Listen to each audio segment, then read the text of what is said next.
Assalamu alaikum. I'm Mohammad Sood, Bachelor of Computer Science from Virtual University of Pakistan. This is class number 3, CSS Design for HTML Tag. तो जनाब आज हम जो पढ़ेंगे इसके अंदर लास्ट में हमने जो है डिवीजन को यूज़ करके दिखाया था कि किस तरह से यूज़ करते हैं। इसको हम बाकायदा तरीके से आज एक दफ़ा और देखेंगे और इनलाइन CSS की मदद से ही हम जो है डिव टैग के अंदर उसकी CSS की प्रॉपर्टी इस्तेमाल करेंगे और इसका जो मकसद है वो समझाएंगे कि किस तरह से आप अपनी बॉडी जो एरिया है उसको आप डिफरेंट यानी कि उसको डिवाइड कर सकते हैं डिफरेंट सेक्शन के अंदर और उसमें आप डिफरेंट यानी कि एलिमेंट्स रख सकते हैं। यानी जस्ट लाइक आप अब जो बॉडी का जो एरिया है पूरा जो कंटेनर है उसके अंदर छोटे छोटे कंटेनर कैसे बनाएंगे आप, तो इसको हम देखेंगे आज और ये काम हम करेंगे डिफ के टैग में। जनाब इसको देखते हैं किस तरह स्टार्ट करते हैं। तो सबसे पहले तो आप आ जाइए अपने विजुअल स्टूडियो विजुअल कोड के अंदर आ जाइए और इसके अंदर क्या करें, सबसे पहले तो आप यहाँ पे क्लिक कीजिए। चूँकि हमारा जो मेन फोल्डर है वो है mywebsite.com, इसमें सारा काम कर रहे हैं। तो आज हम एक नई एग्जाम्पल स्टार्ट करते हैं CSS example 3 .html। ठीक है, CSS example 3 .html, इसको आप एंटर कीजिए और यहाँ पर कोड लिखना चाहते हैं। जैसे कि आप जानते हैं कि शिफ्ट के साथ जब आप एक्सक्लेमेशन साइन प्रेस करेंगे तो ऑप्शन आते हैं आपके पास। इनमें से आप पहले जो ऑप्शन है एक्सक्लेमेशन साइन, इसको क्लिक चूज कर लीजिए। तो इससे ये होगा कि HTML का जो कोड है वो आपको जो स्ट्रक्चर है बेसिक वो लिखा हुआ आपको मिल जाएगा। ठीक है, उसके बाद आप इस यानी कि जो आपका फाइल एक्सप्लोरर का जो ऑप्शन है इसको क्लोज कर लें फिलहाल, ताकि आप कोडिंग एरिया को ज़्यादा देख सकें। अच्छा, अब इसमें करना है कि आपने आज हम करते हैं कि डिवीजन करेंगे। जस्ट लाइक यहाँ पे हम लिख देते हैं एग्जाम्पल 3।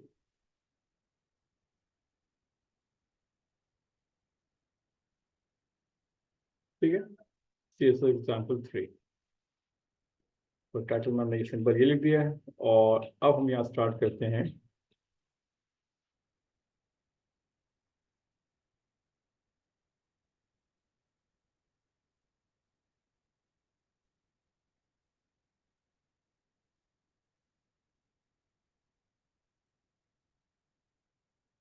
तो जनाब हमने एरिया को डिवाइड करना है।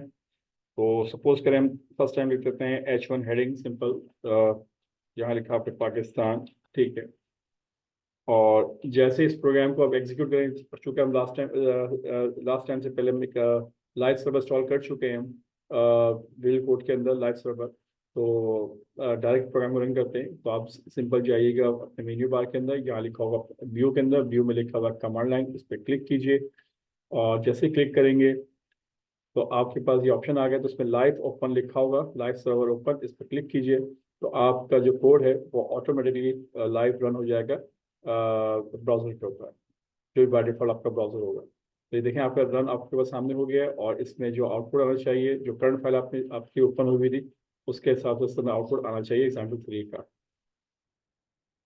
तो जनाब इसमें H1 की हेडिंग का आउटपुट नहीं आया, इसकी वजह क्या है?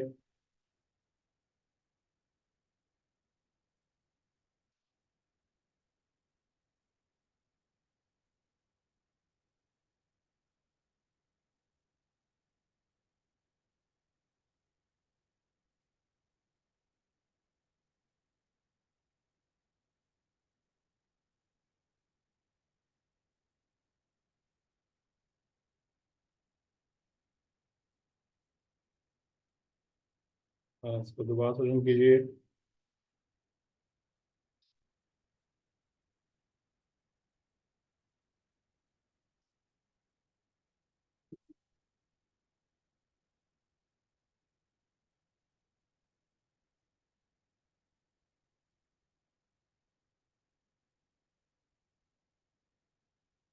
प्रॉब्लम यहाँ पे हुई है। देखें प्रॉब्लम क्या है, नोट करें जब भी आपका आउटपुट नहीं आ रहा तो नोट करें कि आपने कोई गलती की है। गलती क्या की आपने, टाइटल का जो टैग है ये ओपन किया हुआ और इधर भी ओपनिंग टैग है, क्लोजिंग नहीं किया हुआ आपने, इस वजह से आउटपुट नहीं आता। तो आप स्लैश लगा लीजिए। इस तरह की अगर प्रॉब्लम आपको होगी तो आपको सही सही कर लीजिएगा, TITLE टाइटल। तो जब इसको आप सही तरह से लिखेंगे और लिखने के बाद जैसे सेव करेंगे तो देखें इसका आउटपुट जो है आपको यहाँ पर आना चाहिए।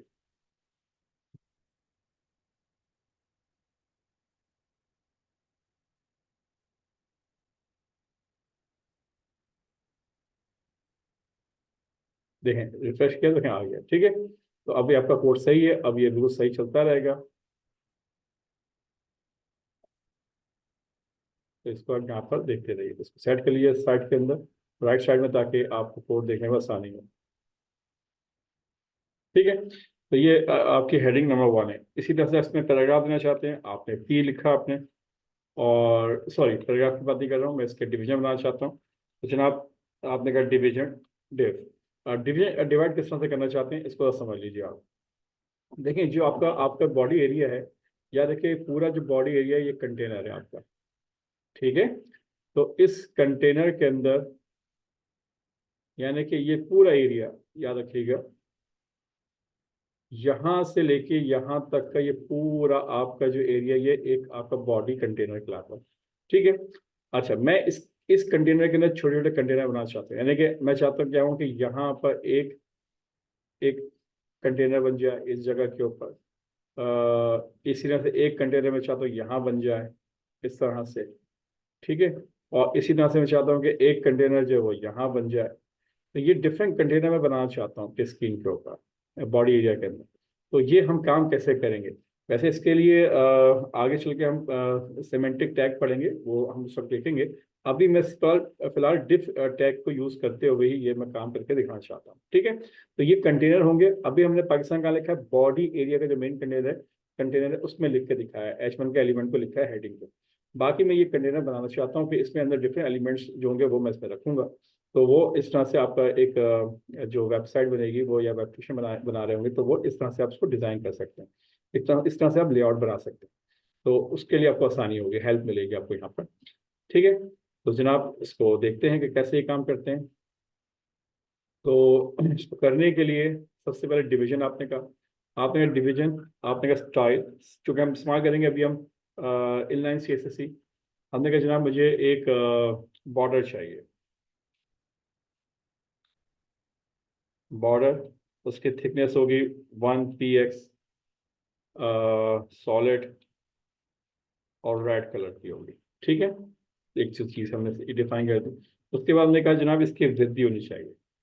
तो हमने कहा विड्थ होगी इसकी जनाब, आपने कहा 90% आपने कह दिया, ठीक है। मतलब जो बॉडी एरिया का है, जो मेन कंटेनर है, उसका 90% जो है उसकी विड्थ होनी चाहिए। इसी तरह से आपने हाइट डिसाइड कर लिया, आपने हाइट कर ली जनाब कि मुझे चाहिए 100 px, पिक्सल्स में ले लिया आप। ये आपने एरिया डिफाइन किया। इसी तरह से आपने कहा बैकग्राउंड कलर चाहिए मुझे, तो बैकग्राउंड कलर ले लिया आपने, जस्ट लाइक ब्लू कलर, तो ये ब्लू कलर हो जाएगा। अब जैसे ही सेव करेंगे तो नोट कीजिए हुआ क्या, तो देखें आपके सामने एक कंटेनर बना हुआ आ गया इस तरह से। देखा आपने, ये क्लियर हो गई बात। आपने सिर्फ बैकग्राउंड कलर दिया हुआ तो बैकग्राउंड कलर भी आपके साथ आ रहा है, नहीं देंगे तो आपका बैकग्राउंड कलर नहीं आएगा, ठीक है। तो मैं इसको यहाँ से बैकग्राउंड कलर हटा देता हूँ, नहीं चाहिए मुझे बैकग्राउंड कलर, तो यहाँ से हटा दें, सिर्फ बॉर्डर बना हुआ आ जाएगा आपके सामने, ठीक है। तो ये एक कंटेनर बन के आपके सामने आ गया। अच्छा, इसी में आप एक काम करते हैं, आपने कहा मार्जिन लेफ्ट कर दें आप।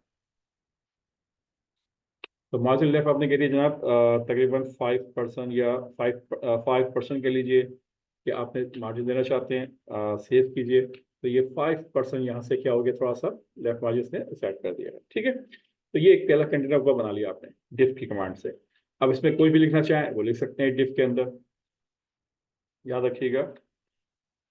अब ये डिफ के अंदर आपने कुछ भी लिखा हुआ है, जैसे यहाँ पे आप लिख दिया जस्ट लाइक ये है आपका हेडर है, कुछ भी है, तो यहाँ या टॉप कंटेनर है आपका, ठीक है। तो सेव कीजिए, यहाँ ये लिखा हुआ आ गया। अब एक और आप चाहते हैं कि जनाब एक और डिफ बना लीजिए आप, डिफ, और इसको भी आप कहें स्टाइल, और यहाँ पे कह दीजिए जनाब कि वही बॉर्डर जो होगा वो 1 px सॉलिड रेड, ठीक है। इसकी विड्थ जो होगी आपने कहा जनाब इसकी विड्थ हमने दे दी सिंपल 25% बॉडी एरिया का। और इसकी हाइट दे दी हमने, तो ये जनाब इसकी हाइट जो होगी वो होगी 300 px। तो जनाब इसको चला के देखते हैं कि ये अब हमारे सामने रिजल्ट कैसे देता है। तो ये एक डिवीजन मैंने एक और बनाया है, ठीक है। तो इसको देखते हैं। हमेशा याद रखिएगा, डिव जो टैग है, एलिमेंट है, ये हमेशा याद रखिए ब्लॉक के एलिमेंट्स पे आता है। ब्लॉक एलिमेंट का मतलब ये है कि जिस जगह ये हमेशा एक न्यू लाइन के ऊपर ड्रॉ होता है, पहली बात तो ये। और न्यू लाइन पे ड्रॉ होने का मतलब क्या है कि जो आपका इस वक्त का जो ऊपर जो बना हुआ है टॉप कंटेनर, ये इसके नीचे आएगा हमेशा। सेव कीजिए तो देखें आपके सामने ये कंटेनर नीचे आ गया, और स्टार्ट यहाँ से किया आपने। आपने कहा आप इसका मार्जिन लेफ्ट थोड़ा बढ़ा देते हैं, तो यहाँ से आप मार्जिन लेफ्ट जो है वो बढ़ा दीजिए। मार्जिन लेफ्ट आपने कह दिया जनाब 5%, जो कि ऊपर दिया था, ताकि अच्छे तरीके से सेट हो जाए। सेव कीजिए, देखें ये भी इसके साथ आ गया। अच्छा, अब इसको आपने करना क्या है कि जनाब ये आपके डिव आपके सामने आ गया। अब मुझे एक और डिव चाहिए इसके सामने, ठीक है। तो अब आप क्या करेंगे, एक और डिव बनाएंगे। जब एक और डिव बनाएंगे आप, डिवीजन आप कंटेनर क्रिएट करेंगे, तो जनाब आपने कहा स्टाइल, सॉरी, इसके अंदर स्टाइल लिखिए आप। और अभी तक सारा काम हम इनलाइन से जरिए कर रहे हैं, ठीक है। और सेम हमने यही कहा कि जनाब इसका जो बॉर्डर होगा वो बॉर्डर 1 px सॉलिड और रेड, ठीक है। ये हमने बना लिया। इसके विद हमने कहा जनाब इसकी विद भी 25% होगी, ओके। और इसकी हाइट जो है वो हमें ऊपर जो पहले इसका हाइट जो है वो मैं 300 दी थी, इसकी भी 300 दी थी, 300 px। तो ये हमने कर लिया। तो ये जो डिव अब बनेगा, ये जो डिवीजन आपने किया है बॉडी का, ये होगा कहाँ पर? असल मसला ये कि इसका कहाँ डिस्प्ले करेगा। तो मैंने आपको बताया था कि चूंकि ये ब्लॉक यानी कि एलिमेंट्स होते हैं, पूरी लाइन रिजर्व करते हैं, तो इसका उसकी जितनी विड्थ है उस हिसाब से उसकी पूरी जो लाइन होगी हॉरिजॉन्टली वो रिजर्व कर लेंगे। तो ये जो आपका डिव आपने बनाया, अपने डिवीजन बनाया आपने, याद रखिएगा ये यहाँ से यहाँ तक नजर तो आ रहा है, लेकिन इसने ये जो आपका ब्लैंक एरिया है इसको भी इसने रिजर्व कर रखा है, ब्लॉक कर रखा है। दूसरा जो एलिमेंट है वो कभी भी इसके सामने नहीं आएगा, वो हमेशा इसके नीचे आएगा। तो ये दूसरा ये जो हम डिवीजन हमने किया हुआ है, ये एलिमेंट भी कहाँ आएगा, इसके नीचे आएगा। तो इसको देखते हैं जरा, ये कहाँ ड्रॉ करता है। देखें कहाँ पे आया है जनाब, ये इसके नीचे आया है। देखा आपने, कभी भी इसके सामने नहीं आएगा। ये ब्लॉक एलिमेंट्स कहलाते हैं, ऐसे एलिमेंट्स हैं जो पूरी पूरी जब जहाँ पे ड्रॉ करेंगे, जितना उसकी विड्थ कम ही क्यों ना हो, लेकिन वो पूरी पूरी लाइन जो है हॉरिजॉन्टली वो उसको रिजर्व करते हैं, जितनी भी उनकी विड्थ होती है, ठीक है। इस बात को जहन में रखिएगा, ये बहुत इंपॉर्टेंट कॉन्सेप्ट है, इसको समझ में आएगा। लेकिन मैं चाहता हूँ यार ये एरिया खाली है कि ये इसके सामने आना चाहिए, तो उसको कैसे लेकर आएंगे सामने? तो आप क्या करें, इस पहले वाले जो आपका एलिमेंट है, पहला जो डिवीजन आपका आपने किया हुआ है, इससे ऊपर ये इस वाले की बात कर रहा हूँ, इसके अंदर हम लिख देते हैं लेफ्ट। याद रखेंगे लेफ्ट आपने एक डिवीजन डिवीजन कह लीजिए या कंटेनर कह लीजिए, कंटेनर बनाया आपने, ठीक है, ठीक है। तो इसको सेव कीजिए। तो ये लेफ्ट है, ये लेफ्ट डिवीजन और कंटेनर है। ये राइट आप बनाना चाहते हैं, ठीक है। अच्छा, किसी भी जगह पे आप इस तरह से लिखना चाहें लिख सकते हैं। वैसे बेहतर तो ये है कि आप किसी ना किसी एलिमेंट के अंदर लिखें, चाहे कोई भी टैक्स लिखना चाहें, चाहे लेबल में ले लें या स्पेन का टैग यूज करके लिखें, ऐसे नहीं लिखें, लेकिन लिखना चाहें लिख सकते हैं, कोई ऐसा इशू नहीं है। या H1 के हिसाब से आप H1 H2 H3 हैं, उसका एलिमेंट यूज कर लीजिए। तो यहाँ पे ये मैं कर रहा हूँ राइट, ये राइट आपका क्या है, ये राइट डिवीजन है या कंटेनर है,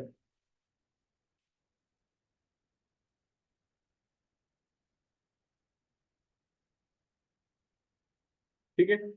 तो जनाब ये नीचे आपके पास आ रहा है। अब इसको मुझे इसके सामने चाहिए। तो आप क्या करेंगे, जो इससे पहले का जो डिवीजन आपने की हुई है लेफ्ट की, इसके शुरू में क्या लिखते हैं आप लिखते हैं फ्लोट।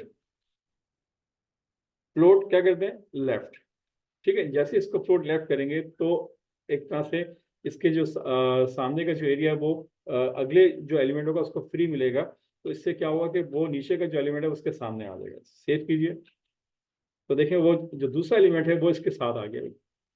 अब इसमें आप क्या करें, आपने कहा फ्लोट लेफ्ट, इसको भी कर दिया आपने, ठीक है। तो अब ये यहाँ पे आ चुका है, लेकिन अब इसको क्या करें, जो आपके पास जो तीसरा जो यानी कि डिवीजन है वो इसके ऊपर ही एक तरह से देखा जाए तो इसी के ऊपर आ गया है। तो फिर यहाँ पर क्या करें, इसको भी फ्लोट कर लें आप। और इसको फ्लोट करने के लिए आप कहते हैं जनाब कि इसको राइट कर दें आप। ठीक है, सेव कीजिए। तो ये कहाँ चला गया, देखिए राइट पे चला गया। तो इस तरीके से आप कंटेनर बना सकते हैं। अब यहाँ पर देखिएगा, इसके जो आपका राइट डिवीजन है, कंटेनर है, ये जो है जो राइट साइड से इसका मार्जिन में उस हिसाब से सेट नहीं है जैसे कि लेफ्ट डिवीजन है या लेफ्ट कंटेनर। तो इधर भी वही काम कर सकते हैं आप सिंपल लिख दीजिए आप यहाँ पर मार्जिन, मार्जिन राइट। तो जैसे ही मार्जिन राइट करेंगे आप और इसमें दे देंगे आप जनाब 5%। तो ये इसने भी 5% वहीं से छोड़ दें, क्योंकि हम लेफ्ट जो डिवीजन है उसको भी हमने 5% लेके हम लेके चल रहे हैं हर चीज़ को। उसको हमने 5% राइट मार्जिन दे दिया है। तो अब होगा क्या, जैसे इसको सेव करेंगे तो देखें यहाँ से भी ये चीज़ क्लियर हो गई आपको। इसी तरह से आप इनके विड्थ को बढ़ाना चाहें तो बढ़ा सकते हैं, वो आपकी मर्जी है कि जिस तरह से चाहते हैं आप। तो जनाब आपने यहाँ पे विद 25% दिया था, आप इसको 35% कर दें, इसको भी 35% कर दें। ठीक है, तो ये आपकी मर्जी है कि कितना इसको रखना चाहते हैं।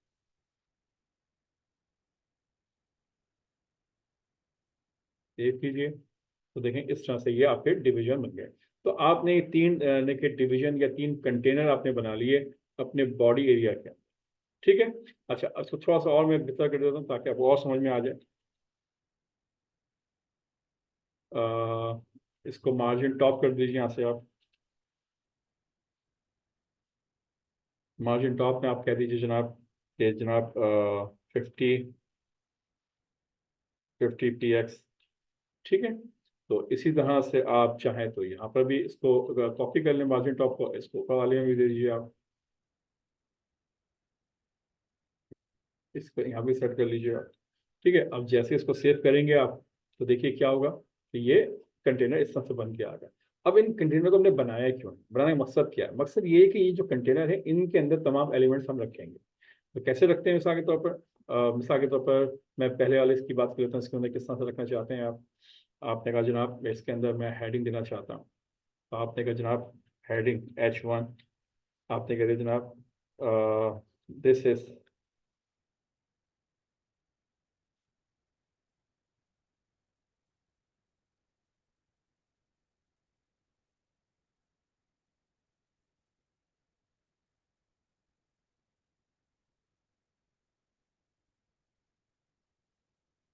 ये आपने सिंपल हेडिंग लिख दिया आपने।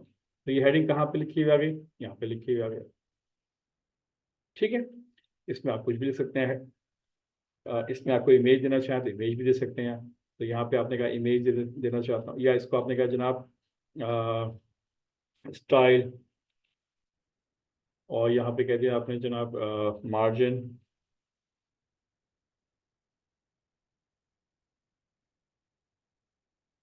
लेफ्ट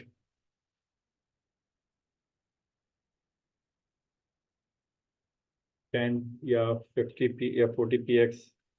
ठीक है। जैसे सेव करेंगे तो ये सेंटर में इस तरह से आ जाएगा।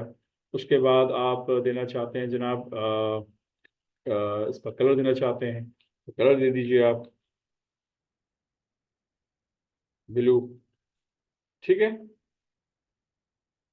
तो ब्लू कलर में आ गया।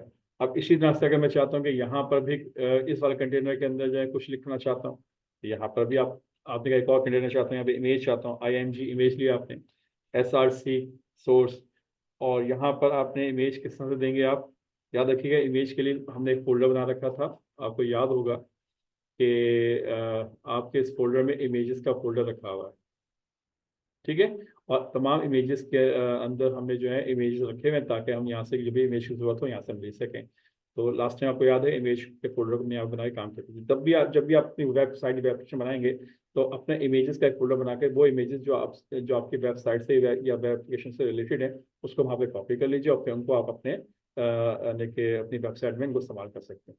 तो जनाब मैं इसको यूज़ कर लेता हूँ पाकिस्तान को ले लेता हूँ, Pakistan.png जिसका फ्लैग है, आपको याद होगा लास्ट टाइम बनाया था। तो इसको हम यूज़ कर लेते हैं। तो जनाब यहाँ पे हमने क्या किया कि इस इमेज के अंदर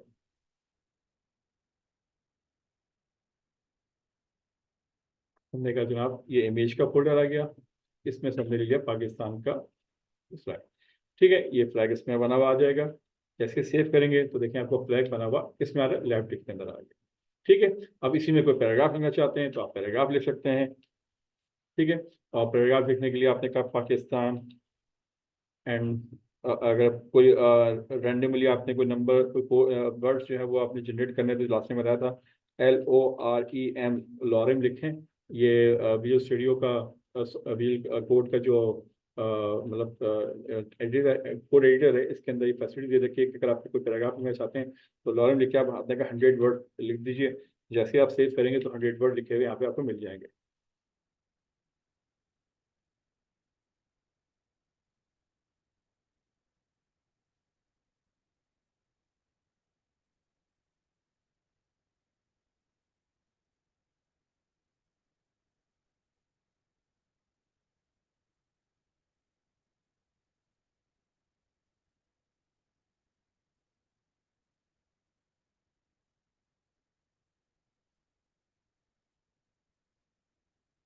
ठीक है, जैसे आप सेव करेंगे तो देखें आपको पूरा पैराग्राफ लिखा हुआ आपका आ गया।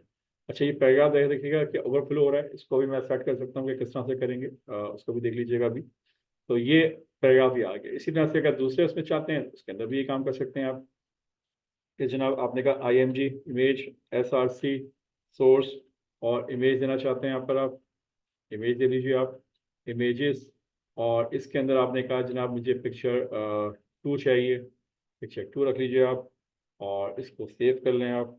कैसे सेव करेंगे आप, तो पिक्चर 2 किसके कौन से कंटेनर में आएगी, जो राइट डिवीजन है उसके अंदर आ जाएगी, क्योंकि आपने राइट डिवीजन के अंदर क्या किया आपने ये इमेज उसके अंदर आपने क्या किया रखा है आपने। तो ये इमेज का एलिमेंट है, ये डिफ जो राइट का डिवीजन आपने बनाया था उसके अंदर इसको रखना। देख लीजिए तो देखें इमेज आपके सामने बन के आ गई। ये इमेज भी इसका इमेज का साइज भी याद रखिएगा इस तरह से बना हुआ आपके सामने आ रहा है। ओके, अब इसके अंदर भी आप पैराग्राफ लिखना चाहते हैं तो आप यहाँ पर भी आप पैराग्राफ लिख सकते हैं आप लॉरेम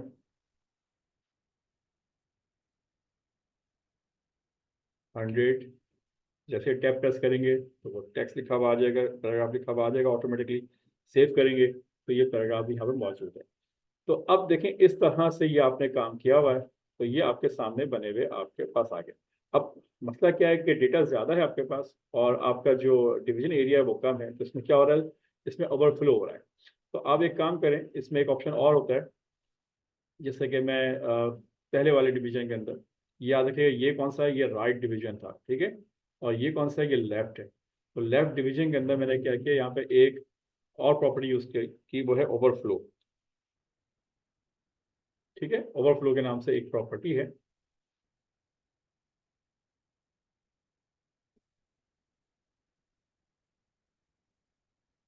ठीक है, ओवरफ्लो।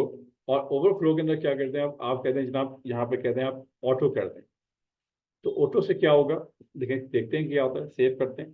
तो देखें हुआ क्या कि आपका ये जो डिवीजन था ये जो आपने डिवाइड किया था अपने पहला, ये ओवरफ्लो से मतलब कि यहाँ पे एक स्क्रॉल बार बना हुआ आ गया और जो पैराग्राफ है वो इसके अंदर लिखा हुआ है, देख रहे हैं आप। तो ये इसका फायदा हो गया, आपने ओवरफ्लो के कॉन्सेप्ट को समझिए कि किस तरह से आप इसको यूज कर सकते हैं। इसी तरह से इसको भी ओवरफ्लो करना चाहते हैं तो यहाँ पर भी कर लीजिए आप।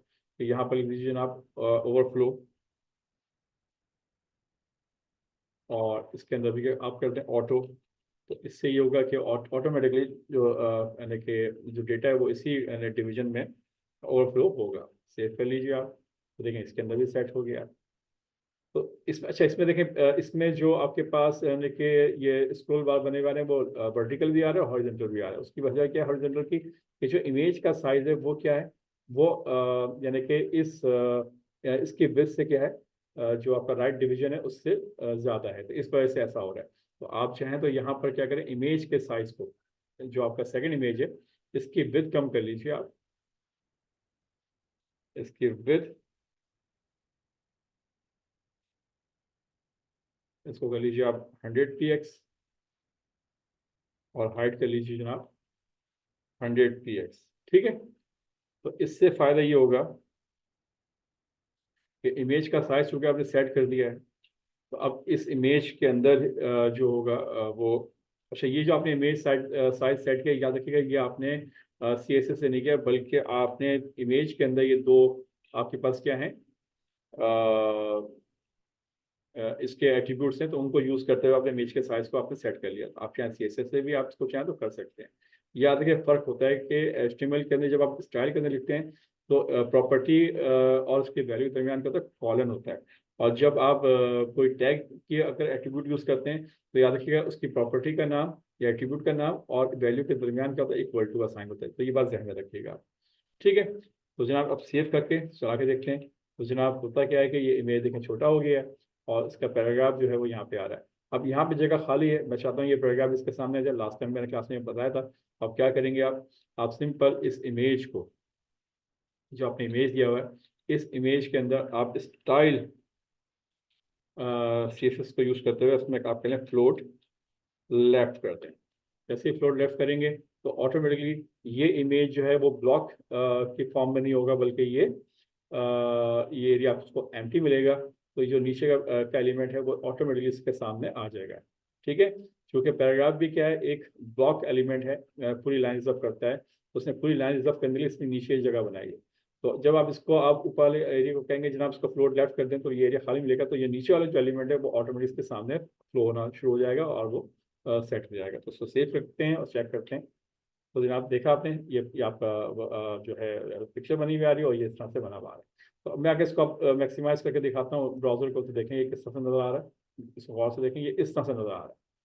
तो ये आपने क्या किया, बॉडी एरिया को डिवाइड कर लिया आपने तीन यानी के कंटेनर के अंदर, तीन डिवीजन के अंदर। एक आपने टॉप के यानी के एरिया ले लिया आपने, एक आपने लेफ्ट का ले लिया आपने, एक अपने राइट का एरिया आपने डिवीजन क्रिएट कर लिया, और तमाम के तमाम जो एलिमेंट है वो इसमें आपने रखे हुए हैं। इस तरह से आपकी वेबसाइट आप डेवलप कर सकते हो, या वेब एप्लीकेशन के अंदर जब भी आपको जरूरत पड़े इस तरह से लेआउट बनाने की तो बना सकते हैं। लेकिन याद रखिए ये बहुत बेहतर तरीका नहीं है लेआउट बनाने का। हम इससे आगे जब चलेंगे तो ज़्यादा इससे बेहतर तरीके से हम लेआउट बनाएंगे, लेकिन उसके अंदर डिवीजन हम यूज़ नहीं करेंगे, बल्कि डिवीजन जो डिप टैग है, याद रखिए ये एक नॉन सेमेंटिक टैग है। और आगे हमें HTML5 ने हमें बहुत सारे सिमेंटिक टैग दिए हुए हैं। तो उनकी मदद को वो कहते हैं, रिकमेंड करते हैं कि इन सिमेंटिक टैग को इस्तेमाल करके आप डिवीजन बनाएं या लेआउट बनाएं, ज़्यादा बेहतर है। तो वो हम इंशाल्लाह इस्तेमाल करेंगे आगे चलकर, तो उनको देखेंगे आप। तो ये फिलहाल एक कॉन्सेप्ट था, क्लियर कर दिया मैंने आपको कि किस तरह से आप ये काम करते हैं जनाब। यहाँ तक तो आपकी सिंपल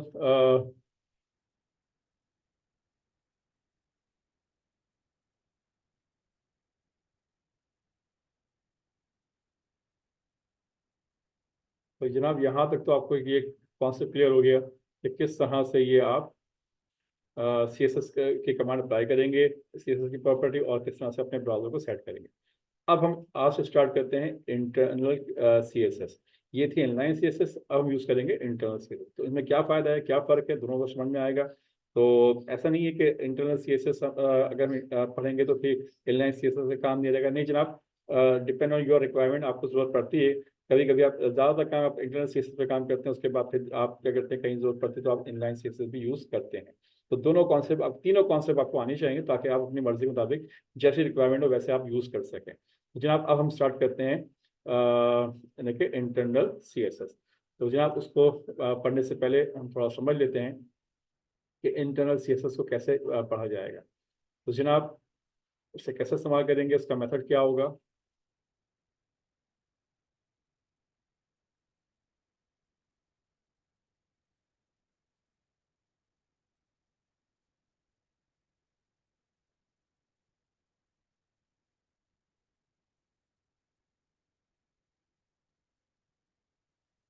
सबसे पहले मैं आपको अपनी साइट दिखाता हूँ, sarmasu.com, जैसे कि आप जानते हैं।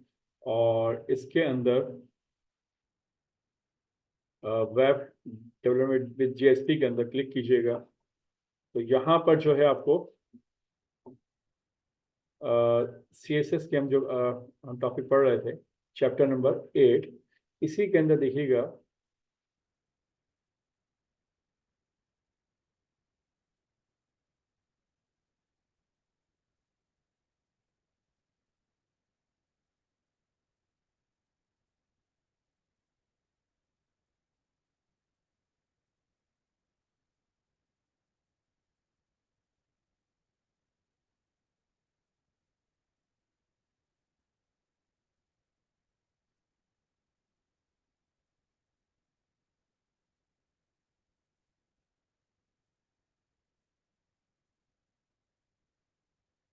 तो चैप्टर 8 के अंदर CSS को हम पढ़ रहे थे, तो यहाँ पर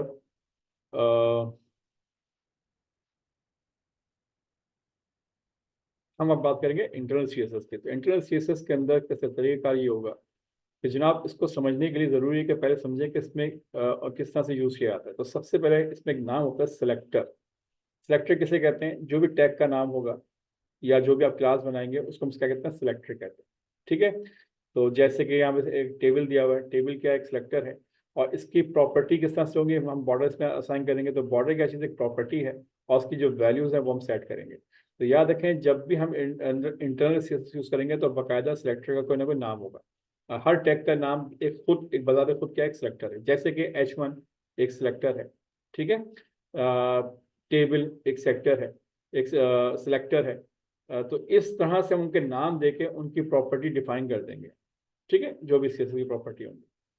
क्लियर होगी बात? इस तरह से काम करना है। और ब्लॉक बनाकर नहीं, इस तरह से कर्ली ब्रैकेट बनाकर हम उसके अंदर तमाम CSS की पूरी जो क्लास है वो इसमें लिखेंगे, और फिर उसको अप्लाई कर देंगे। तो वो जो CSS की प्रॉपर्टी है वो उस सेलेक्टर के ऊपर, जो सिलेक्टर का नाम होगा, जैसे H1 है या टेबल है या कुछ और भी होगा, तो बताएंगे आपको। मैं आपको बताऊंगा किस तरह से आप सिलेक्टर दे सकते हैं। तो सिलेक्टर जो है, याद रखिएगा, वो जो एलिमेंट्स हैं उनका जो नाम होता है, टैग का नेम, वो भी रख सकते हैं। उसके अलावा आप अपनी मर्जी से भी कोई भी नाम रखना चाहें तो वो भी रख सकते हैं। दोनों पॉसिबिलिटीज हैं। उनको कैसे यूज करते हैं इसको देखते हैं। इसमें सबसे इंपॉर्टेंट चीज क्या है? कर्ली ब्रैकेट्स को इस्तेमाल करके पूरा ब्लॉक बनाकर उसमें तमाम CSS जो है तरतीब से हम लिखेंगे, जो जो हमें उनकी नीड होगी। ठीक है। तो ये क्लास कॉन्सेप्ट आता है आपका इंटरनल CSS का। तो जनाब, इसको स्टार्ट करते हैं। किस तरह से यूज करना है।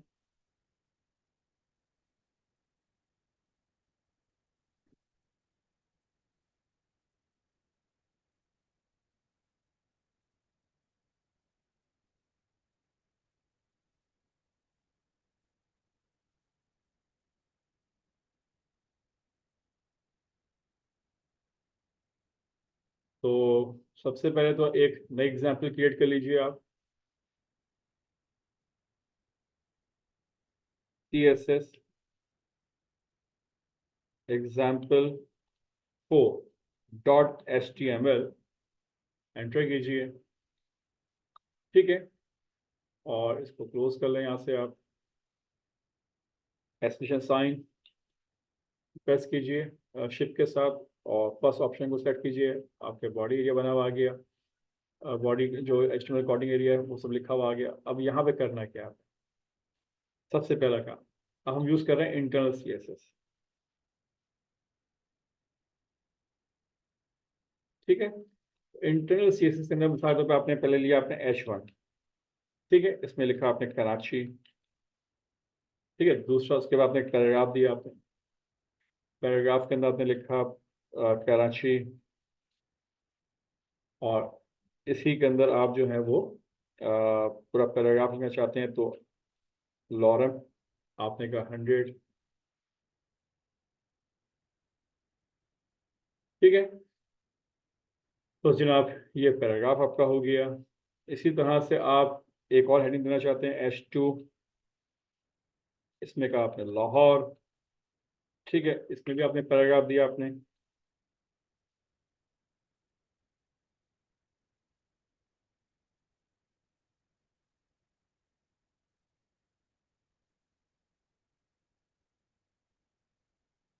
टैब प्रेस कीजिए तो ये पैराग्राफ लिखे हुए आ जाएंगे इस तरह से। ठीक है। तो जनाब, ये आपकी डिफरेंट हेडिंग लिखी हुई है आपकी पैराग्राफ हो गया। एक और हेडिंग लिख लीजिए, एक और हेडिंग लिख लीजिए आप H1, और इसमें दे दीजिए आप इस्लामाबाद, और इसके अंदर एक पैराग्राफ आप देना चाहें तो दे दीजिए।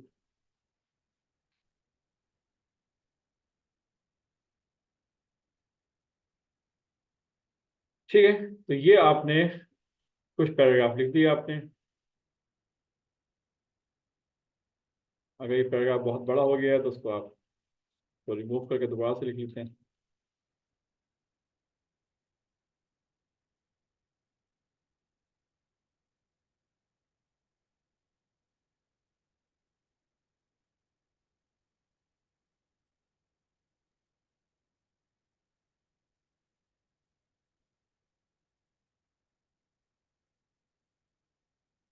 लाहौर।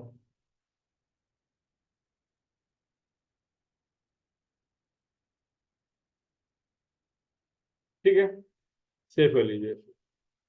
जैसे अच्छा सेव, ये फाइल जो सेव तो हुई भी है, अब इसको रन करना चाहते हैं तो क्या करेंगे आप, सिंपल आप यहाँ पे जाइए, व्यू में जाइए, व्यू में जाके कमांड प्लेट पे जाइए और जाने के बाद इसको आप लाइव सर्वर पर रन कर लीजिए। तो जनाब ये आउटपुट आपके सामने इस तरह से बना हुआ आ जाएगा।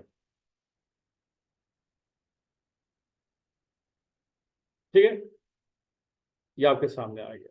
अब आप नोट कीजिए जरा कि एक कराची है, एक लाहौर है, उसके बाद ये आपके पास कराची, लाहौर और उसके बाद इस्लामाबाद, ये 3 पैराग्राफ हो गए हैं। तो किस तरह से इसको आपने सही करना है देख लेते हैं इसको।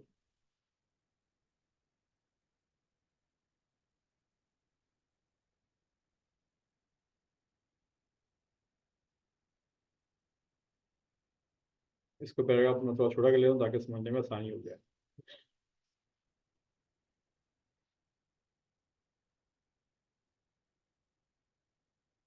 ठीक है, सेव कीजिए। अब ये आपके पास 3 पैराग्राफ है। अच्छा एक बात और नोट कीजिएगा कि कराची की हेडिंग सही लिखी हुई आ रही है, लाहौर की सही लिखी हुई आ रही है। लाहौर की देखें स्मॉल उसमें आ रही है, इसको भी H1 ही कर लें ताकि तीनों हेडिंग सेम उसकी हो। तो ये 3 पैराग्राफ लिखे हैं आपने, 3 हेडिंग लिखी है आपने, देख लीजिए आप यहाँ पर। और इसके अंदर कोई प्रॉपर्टी इस्तेमाल नहीं है, कोई एनालिसिस सब भी आपने इस्तेमाल नहीं की, करना चाहें कर सकते हैं। लेकिन अब हम पढ़ेंगे इंटरनल CSS, तो कैसा यूज करेंगे। सबसे पहली चीज, सबसे जो आपका हेड एरिया है, याद रखिएगा हमेशा हेड एरिया के अंदर यहाँ पर एक सेक्शन बनाएंगे CSS के पोर्ट के लिए। वो कैसे बनाएंगे आप जनाब, आप यहाँ लिखेंगे आप स्टाइल। तो जनाब ये जो आपने सेक्शन बनाया या सेगमेंट बनाया हेड के सेगमेंट के अंदर, हेड के सेक्शन के अंदर, इसका मतलब क्या है कि यहाँ पर तमाम के तमाम CSS के क्लासेस लिखे जाएंगे, तमाम के तमाम CSS के जो सेलेक्टर हैं वो यूज किए जाएंगे और उसके अंदर क्लासेस लिखी जाएंगे। तो किस तरह से लिखेंगे, आपने कहा तमाम जितनी भी H1 हेडिंग है इनको मैं ब्लू करना चाहता हूँ, तो आपने कहा H1, ये क्या चीज़ सेलेक्टर है। इस सेलेक्टर को क्या किया आपने, कर्ली ब्रैकेट के साथ में क्लोज किया, ओपन किया और एंड किया, और यहाँ क्या लिखा आपने, यहाँ लिख दिया जनाब मैं कलर क्या चाहता हूँ, ब्लू कलर चाहता हूँ। जैसे ही आपने ब्लू लिखा और सेव करेंगे, तमाम के तमाम जो कलर हैं आप देखें किसके, कराची के, लाहौर, इस्लामाबाद जो हेडिंग थे वो सब क्या हो गए, ब्लू कलर में आ गए। तो कितना आसान तरीकाकार हो गया। इनलाइन CSS में ये था कि आपको हर के एलिमेंट्स में जाकर स्टाइल का एट्रीब्यूट लिखना पड़ता था, फिर उसमें जाके आप क्या करते थे, प्रॉपर्टी यूज किया करते थे। यहाँ फायदा ये हुआ कि आपने ऊपर एक दफा लिखा आपने H1 और H1 का नाम दिया और आपने कहा ब्लू, तो तब जहाँ जहाँ हेडिंग लिखी होंगी H1 की वो सब की सब क्या हो गए, ब्लू कलर में आ गए। ठीक है, इसी तरह से मुझे पैराग्राफ को करना चाहता हूँ, पैराग्राफ को कर लीजिए आप। आपने कहा जनाब P, और आपने कहा जनाब P जो है उसको उसका कलर भी कर दें आप, ग्रीन कर दें उसको आप फॉर एग्जाम्पल। तो जनाब इससे क्या होगा, जैसे सेव करेंगे तो तमाम के तमाम जो पैराग्राफ हैं इनके कलर क्या होगा, ग्रीन होगा, नोट कीजिएगा। ठीक है, तो ये आपने चेक किया आपने, इसका ये फायदा है, ये है इंटरनल CSS। अब इसके और क्या फायदे हो सकते हैं। अब मिसाल के तौर पर आप एक प्रॉब्लम ये आ सकती है कि जनाब मुझे जो है जो लाहौर है इसका जो हेडिंग है वो मुझे किसी और कलर में चाहिए। अब मैं क्या करूँ, इसके 2 तरीके। एक तरीका तो ये है कि चूंकि आपने कह रखा है H1, यानी इस पूरे पेज के ऊपर जहाँ जहाँ H1 की हेडिंग्स होंगे, एलिमेंट्स आपने यूज किए होंगे, उन सब के कलर जो ब्लू हो जाएंगे। लेकिन किसी एक हेडिंग का कलर का आपने चेंज करना है तो आप क्या करेंगे, आप उस वहां पर फिर आप इनलाइन से इस्तेमाल करें आप। ठीक है, आप कह रहे हैं जनाब स्टाइल, और आप कह रहे हैं कलर जो इसका होगा वो रेड होगा फॉर एग्जाम्पल। सेव कीजिए आप। तो इससे होगा क्या, देखें इससे होगा ये कि H1 की हेडिंग आपने डिसाइड की किसके अंदर, लाहौर के की हेडिंग के अंदर।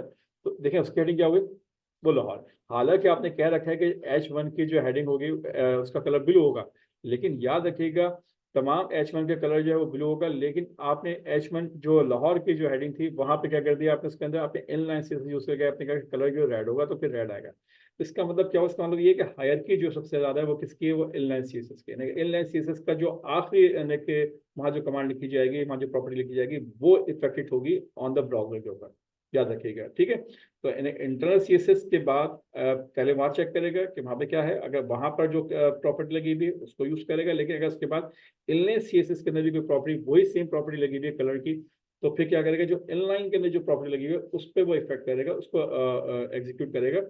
उस वक्त पे इंटरनल CSS को ये इस्तेमाल नहीं करेगा। तो ये बात ध्यान में रखिएगा, इस तरह से कर सकते हैं। अच्छा एक तरीका तो ये हो गया। अब कोई कहता नहीं जनाब मुझे तो इललाइन इस्तेमाल करनी ही नहीं, यूज ही नहीं करना, और फिर मैं इसको चेंज करना चाहता हूँ, तो फिर क्या करेंगे आप? तो अब देखें, अब यहाँ पे क्या है, लाहौर की जो हेडिंग है वो जो है वो ब्लू कलर में ही आएगी फिर तो अब लेकिन वो कहता है कि जनाब मुझे इललाइन से इस्तेमाल ही नहीं करनी, तो फिर क्या करेंगे? आप यहाँ पर एक नया नाम दे दीजिए। आपने नाम दे दिया जनाब ए A1 कर दिया आप कि जनाब A1 एक नाम दिया आपने, एक खुद से नाम दिया। अच्छा याद रखिएगा, नाम देते हुए ख्याल कीजिएगा कि ऐसा कोई नाम ना दें जो एलिमेंट्स के नाम के मुताबिक हो, जो खुद से कोई नाम देना चाहते हैं। ठीक है, तो फिर आपने कहा A1 दे दिया आपने, और आपने A1 देने से पहले यहाँ क्या लगा देंगे, हैश का करेक्टर लगा देंगे, आप सिंबल लगा देंगे, और इसमें आप कह देंगे जनाब कि मुझे इसका कलर क्या चाहिए, रेड चाहिए। ठीक है जनाब, सेव कर लीजिए आप।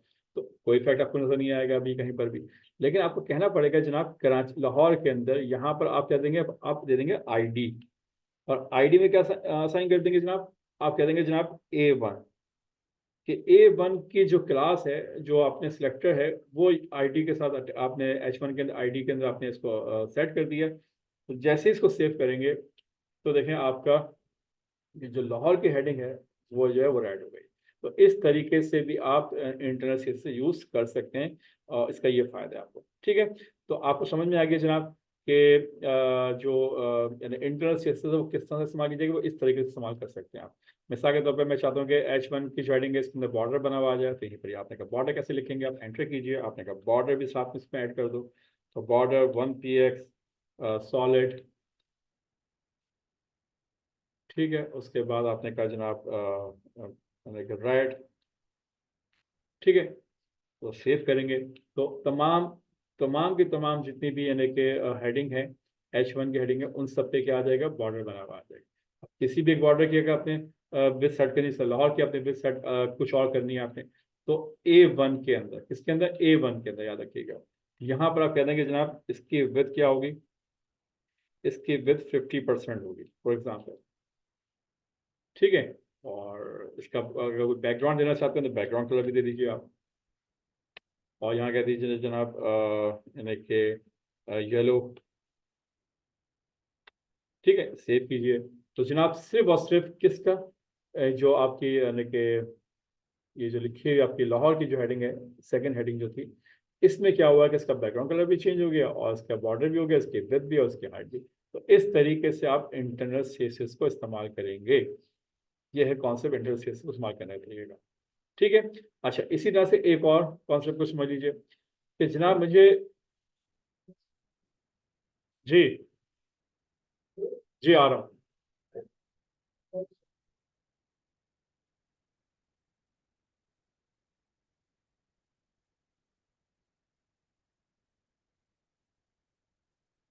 इस तरीके से आप जो है वो इस्तेमाल आप कर सकते हैं इंटरनल स्पेसेस को। तो इंशाल्लाह हम इंटरनल स्पेस सब नेक्स्ट क्लास से बाकायदा तरीके से स्टार्ट करेंगे। आज का मैंने सिर्फ कॉन्सेप्ट दिया है, इसको टच दिया है कि किस तरह से जो है आप इंटरनल स्पेसेस को इस्तेमाल करेंगे। तो इंशाल्लाह नेक्स्ट क्लास में मुलाकात होगी, तब तक के लिए अल्लाह हाफिज़।